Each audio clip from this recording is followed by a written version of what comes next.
Today's theme is reinvention, and I think that we need to reinvent development. Why?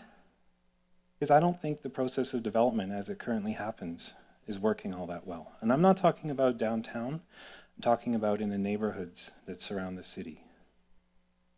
I want you to imagine now that I'm walking on a tightrope over a dangerous gap between the past, where everything is perfect, and the future, where nothing is certain. You can see how nervous I am up there just by looking at it, right? But as a neighborhood developer, that's how I feel a lot of the time. People fondly remember the neighborhood as it was, and they forget all its flaws. But they automatically assume that any change that comes is going to be for the worst. Academics and activists call the negative downside of neighborhood development gentrification. And what they talk about in particular is a loss of character, loss of affordable housing, loss of commercial space, and community conflict. And there's no doubt that all those things are potential negatives. Just to show you how badly we really do need to reinvent development, I've got a little example. We all know how this works, right? You type the beginning of your search phrase into Google, and based on millions and millions of other searches, Google fills in the rest of the phrase for you. Well, guess what, folks? This is what people think of property developers. Property developers are scum. Evil scum. Obviously, there are negative side effects of development. Sometimes the new doesn't blend with the old. People are displaced. You can't simultaneously smash down a building and live in it, right? But people also think that developers are in it for themselves, that they're trying to make a buck off people. And they get in, they build something out of character, they create community conflict, make a buck, and they get out. Obviously, on that tightrope, I don't want to tilt too far to the one side, right? But if I tilt too far to the other side, there's also a tremendous danger. And that's disinvestment. First, individual properties, but then entire neighborhoods. Without the positive forces of redevelopment and change, can fall into a downward spiral of disinvestment.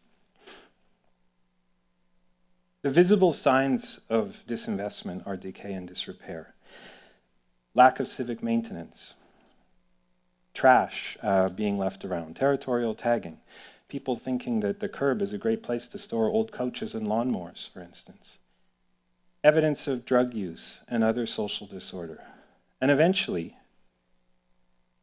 houses fall into disrepair, they don't get fixed, they get boarded up, and the whole cycle kicks into overdrive. There's less trust between neighbors, there's more crime.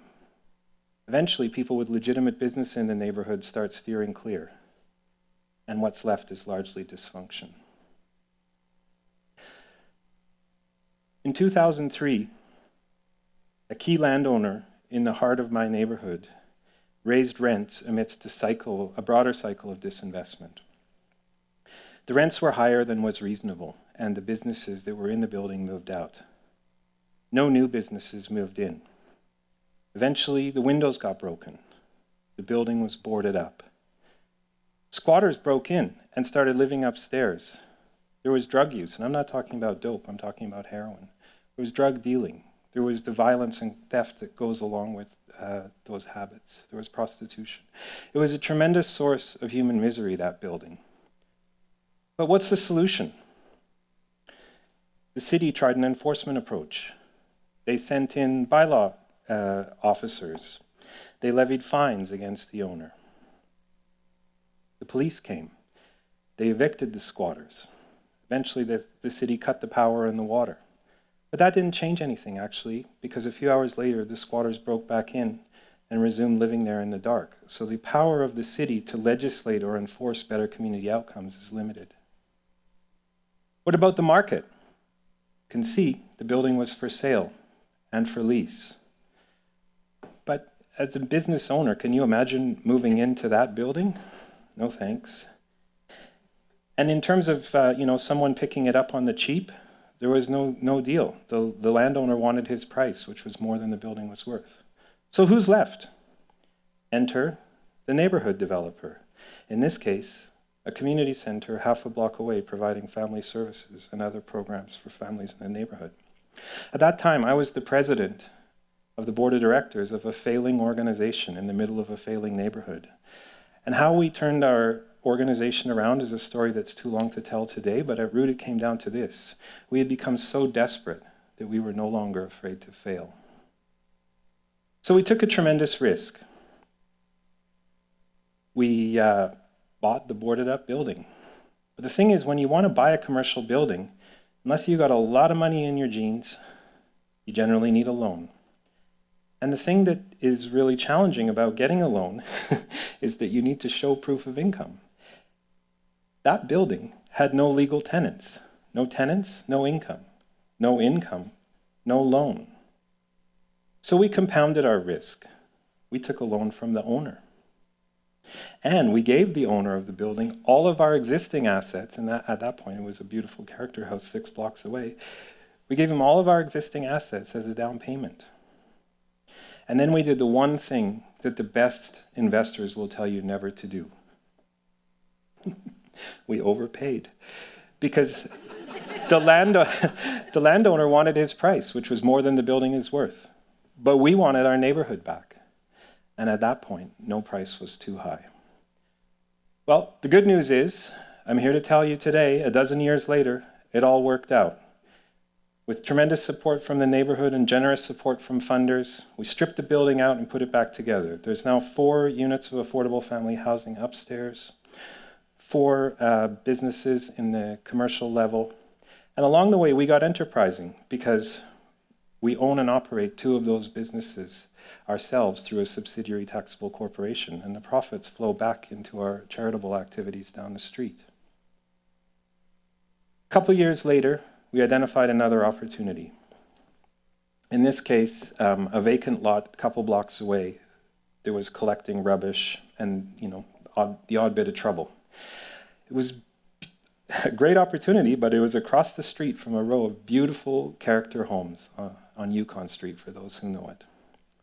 When the neighbors heard that we intended to put more affordable housing for families, but on their beautiful street, they were horrified. And some of them actually came to public hearing and spoke against the project to try to get it overturned. If you can imagine, they actually preferred a vacant lot with rubbish piling up in it than affordable housing for families. But that's that fear of the unknown that I'm talking about, right? But we prevailed. We built this beautiful 6-plex of affordable family housing in 2008.